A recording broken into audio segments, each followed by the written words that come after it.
नमस्कार, आप सभी का बहुत बहुत स्वागत है इजी एंड हेल्दी के सेशन में। आज हम काजू बर्फ़ी बनाने वाले हैं, लेकिन उससे पहले हम थोड़ा सा बात करते हैं काजू के उत्पादन की बारे में। हमारे देश में जो काजू है वो पुर्तगालीज़ के समय पे पहली बार इंट्रोड्यूस हुआ। पोर्टुगीज़ के टाइम पे पहली बार हमारे देश में आया। इसके बड़े बड़े प्लांट्स होते हैं, मतलब बड़े पेड़ होते हैं और उसमें काजू लगता है, तो एक उसका फल होता है जिसको स्यूडो एप्पल कहा जाता है और उसके नीचे टिप में नट लगा हुआ होता है। तो उसकी प्रोसेसिंग थोड़ी सी डिफ़िकल्ट होती है, और लेकिन हमारे देश में इसकी जो ऑयल एक्सट्रैक्शन टेक्निक्स हैं वो काफ़ी अच्छे से डेवलप की गई। शायद इसीलिए भारत को मॉडर्न नट इंडस्ट्री में काफ़ी ज़्यादा नाम मिला है, और जिसकी वजह से अगर जब भी काजू की बात होती है तो शायद पहला दिमाग में जो नाम है वो भारत का आता है। ये बात अलग है कि भारत का जो प्रोडक्शन है काजू में वो तीसरा है, हमसे पहले वियतनाम और नाइजीरिया आगे हैं इसमें। काजू काफ़ी न्यूट्रिशियस नट है। नट्स में सभी में अनसैचुरेटेड फैटी एसिड काफ़ी होते हैं। इसमें भी 100 ग्राम में अगर आप देखें तो 40 ग्राम सीधे सीधे फैट होता है और 30 ग्राम कार्बोहाइड्रेट होता है। इसके बावजूद इसके अंदर बहुत सारे मिनरल्स हैं, मैग्नीशियम, फास्फोरस, सेलेनियम, जिसकी वजह से ये काफ़ी हेल्दी है। और फैट भी अनसैचुरेटेड है, लेकिन फिर भी आप इसको एक स्नैक की तरह खाइए। बहुत ज़्यादा काजू खाना वेट गेन की तरफ आपको ले जा सकता है। तो काजू जब भी खाना है स्नैक की तरह खाइए, और हमेशा की तरह कहूँगी कॉन्शियस होके खाइए, क्योंकि किसी भी चीज़ का जो टेस्ट है वो सिर्फ यहाँ तक रहता है, यहाँ के नीचे वो टेस्ट नहीं देता, वो सिर्फ कैलोरीज देता है। तो जब भी मीठा खाइए तो स्नैक की तरह खाइए और थोड़ा कम खाइए। तो अब हम चलते हैं रेसिपी की ओर और देखते हैं इसे किस तरीके से बनाया जाए।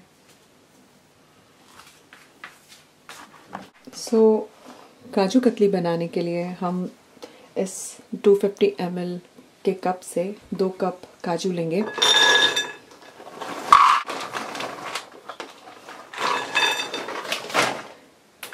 इन काजू को हम हल्का सा रोस्ट कर लेंगे, बहुत हल्का सा, इसका कलर नहीं चेंज करना है, बस इतना कि इसका थोड़ा मॉइस्चर कम हो जाए। इसके अलावा हम इस 250 ml के कप से ही 1 कप चीनी ले लेंगे। आप चाहें तो थोड़ा सा क्वांटिटी कम कर सकते हैं। तीसरा, हम इसमें ये 1/4 कप मिल्क पाउडर लेंगे। ये ऑप्शनल है पूरी तरह से, अगर आप ना चाहें तो आप नहीं इस्तेमाल कीजिए, लेकिन अगर आपके पास रखा हुआ है तो आप इसे ज़रूर इस्तेमाल कीजिए, क्योंकि इससे थोड़ा काजू कतली का जो टेक्सचर है वो सॉफ्ट हो जाता है, और अगेन थोड़ा सा चीनी का रेशियो भी कम हो जाएगा। तो पहले हम इसको हल्का सा भून के उसके बाद इसे पीस के इसका पाउडर बना लेंगे।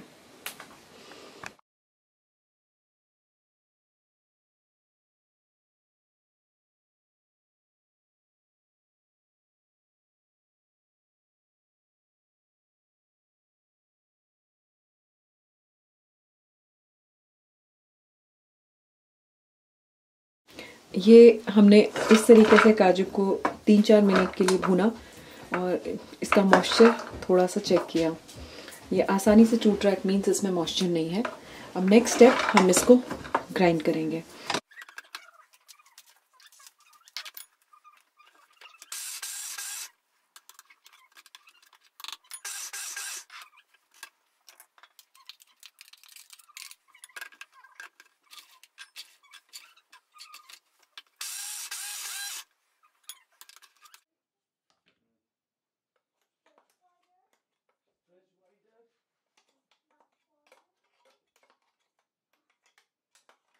ये हमने सारे काजू इस तरीके से पीस लिए। अब हम इसमें ये जो 1/4 कप मिल्क पाउडर है इसे भी मिक्स कर लेंगे जेंटली।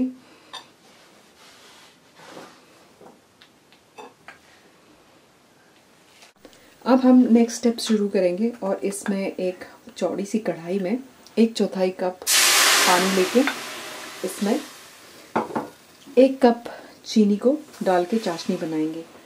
ये चाशनी हमें लगभग 2 तार की चाशनी बनानी होगी। तो ये हमने इसमें 1 ड्रॉप चाशनी की डाल के देखी, और हम इसको अपने दोनों हाथों के बीच में चिपका के देखेंगे तो इसमें एक पूरा तार बन रहा है। आप चाहें तो इस वक्त भी इसमें ये जो मिक्सचर है कैश्यू का वो डाल सकते हैं, बस इसे पकाने में थोड़ा सा टाइम लगेगा। लेकिन ये एक सेफ़र साइड है, क्योंकि अगर चाशनी बहुत ज़्यादा ड्राई हो जाती है या बहुत कम हो जाती है तो उसके बाद हो सकता है कि ये इस कैश्यू के लिए कम हो जाए। तो हम इसको अब इसमें बंद कर देंगे पहले, ताकि इसका टेम्परेचर थोड़ा डाउन हो जाए चाशनी का, और उसके बाद धीरे धीरे इसमें सारा काजू का जो मिश्रण है वो डाल देंगे।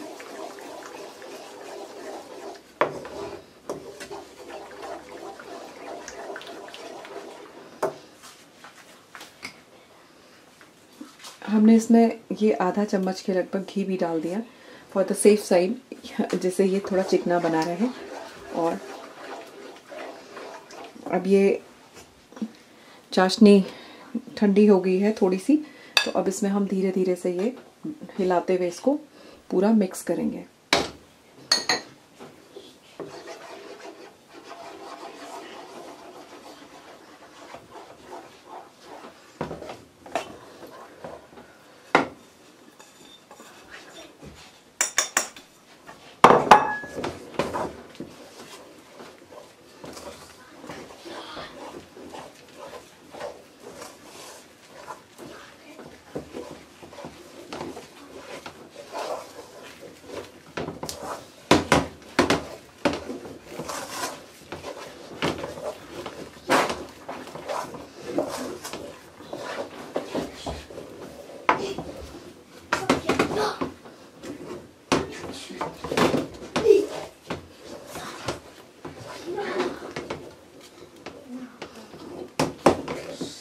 हमको इसे हलवे की कंसिस्टेंसी में लाना है, ताकि जब ये ठंडा हो तो जमने के बाद ये आसानी से पीसेस में कट सके।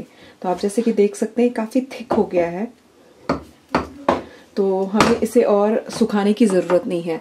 लेकिन जस्ट इन केस अगर आप थोड़ा पतली चाशनी बनाते हैं तो घबराइए नहीं, आप थोड़ा देर गैस ऑन करके उसे धीरे धीरे करके सुखा लीजिए, बिल्कुल हलवे की तरह, और उसकी कंसिस्टेंसी थोड़ा थिक कर लीजिए, कि जिससे वो आसानी से आप बना सकें। क्योंकि ये बर्तन बहुत गर्म है, इसलिए हमें इसे लगातार चलाना रहेगा, नहीं तो ये जल भी सकता है। और इसका इतना टेम्परेचर सफिशिएंट है इसको हार्ड करने के लिए।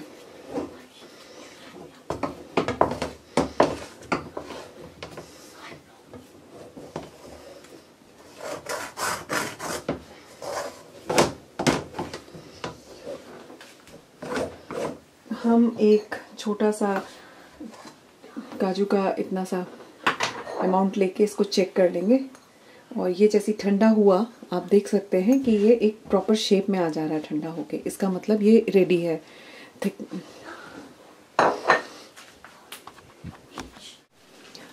ये हमने किचन टॉप में इस तरीके से क्लिंग फिल्म को बिछा लिया है, और इसको बिछाने के बाद हम ये सारा का सारा काजू का मिश्रण इसमें डाल देंगे और फिर इसको बेल लेंगे।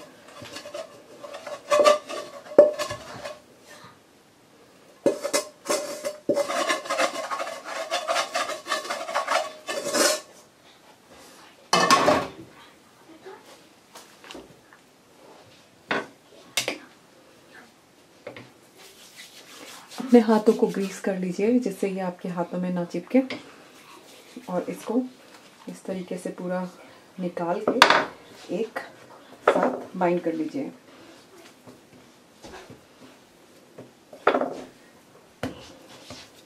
अगर चाशनी बहुत ज़्यादा है तो उस केस में ये ऑलरेडी पूरा का पूरा एक साथ चिपका हुआ होता है। इसी की मैं बात कर रही थी, अगर इससे ज़्यादा ये चाशनी सूख जाती तो फिर इसको बाइंड करने में बहुत दिक्कत होती। इनफैक्ट ये अभी भी काफ़ी ड्राई चाशनी है, तो उतना परफेक्टली बाइंड नहीं हो पाएगा, तो मैं इसे जल्दी जल्दी से पूरा मिक्स कर रही हूँ।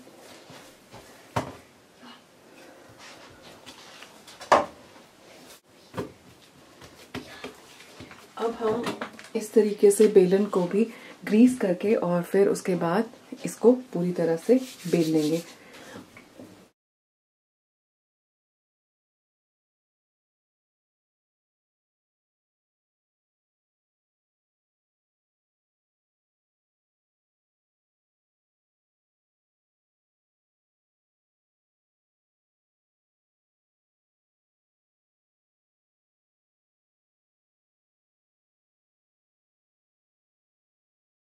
ये जो हमने काजू कतली का को इस तरीके से सेट किया था, ये पूरी तरह से ठंडा हो चुका है। अब हम इसे किसी स्केल और किसी चाकू की या किसी पिज्ज़ा कटर की हेल्प से ऐसे काट लेंगे।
ये परफेक्टली काजू कतली रेडी है। देखिए, इसमें बहुत कम समय लगता है और आप आसानी से काफ़ी अच्छी मात्रा में इसे बना सकते हैं, और इसका जो मीठा है वो भी आप अपने हिसाब से कंट्रोल कर सकते हैं। देखिए,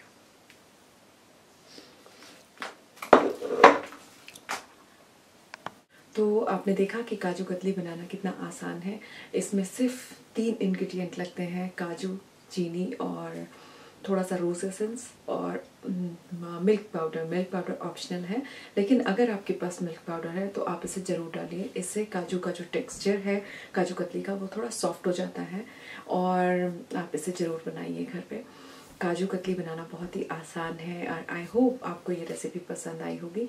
कुछ एक चीज़ें आपको ध्यान में रखने की बहुत ज़्यादा ज़रूरत है, बहुत ज़्यादा नहीं पर फिर भी ज़रूरत है। उसमें पहला है चाशनी का टेम्परेचर। इसीलिए मैं जब भी काजू कतली बनाती हूँ तो चाशनी को गैस से उतार के थोड़ा सा ठंडा होने के बाद उसमें बाकी का मिश्रण जो है वो मिक्स करती हूँ, जिससे कि वो जल ना जाए। और दूसरा है चाशनी की मात्रा। अगर चाशनी कम बन गई और काजू का जो पाउडर है वो ज़्यादा हो गया तो उसको बाइंड करने में थोड़ी दिक्कत होती है और उसमें टाइम लगता है। आपको फिर से थोड़ी और एक्स्ट्रा चाशनी बना के डालनी पड़ सकती है। इसके लिए ये बहुत ज़रूरी चीज़ है कि आप अगर पहली बार काजू कतली बना रहे हैं और आपको अंदाज़ नहीं है कि इसमें चाशनी एकदम परफेक्ट बैठेगी या कम हो जाएगी, तो आप हमेशा उसको ज़्यादा की तरफ रखें। इसका मतलब है कि आप जो चाशनी आप जो भी आपने शुगर लिया और पानी थोड़ा सा ज़्यादा लें और उसको चाशनी को थोड़ा ज़्यादा पतला रखें, और उसके बाद उसमें काजू का पाउडर डालें। तो उसके बाद आप उसको लगातार चलाते हुए एक हलवे वाली कंसिस्टेंसी में ला सकते हैं, जिसके बाद आप उसको एक प्रॉपर शेप दे सकते हैं। इसका मतलब है कि वो जब कढ़ाई को पूरी तरह से छोड़ के मिश्रण एक इकट्ठा होने लगता है, उस शेप में आने के बाद आप उसको नीचे उतार सकते हैं। तो पहली बार आप जब भी काजू कतली बनाइए तो चाशनी थोड़ा सा पतली रखिए, एकदम गाढ़ी ना रखिए। आपने इस रेसिपी में देखा होगा, जब मैं इसे बना रही थी तो ये परफेक्ट चाशनी थी। इसमें बहुत, अगर ये थोड़ा सा भी कम पड़ती तो ये ड्राई हो जाता, और अगर ये थोड़ा ज़्यादा होती तो मैं इसको आसानी से थोड़ी देर और चला के बना सकती थी। खैर, गलतियाँ हमेशा होती हैं, मुझसे भी बहुत होती हैं। पहली बार थोड़ा बहुत हो भी जाए तो माइंड मत कीजिए, और आप इसे ज़रूर बनाइए और अपने अनुभव मेरे साथ ज़रूर शेयर कीजिए। अगर आपको रेसिपीज़ पसंद आती हैं तो आप इन्हें शेयर कर सकते हैं, आप चैनल भी लाइक कर सकते हैं। ये आपकी इच्छा पर निर्भर करता है। पर फिर मिलते हैं एक और नई रेसिपी के साथ और कुछ और नई इन्फॉर्मेशन के साथ। तब तक के लिए बहुत बहुत धन्यवाद।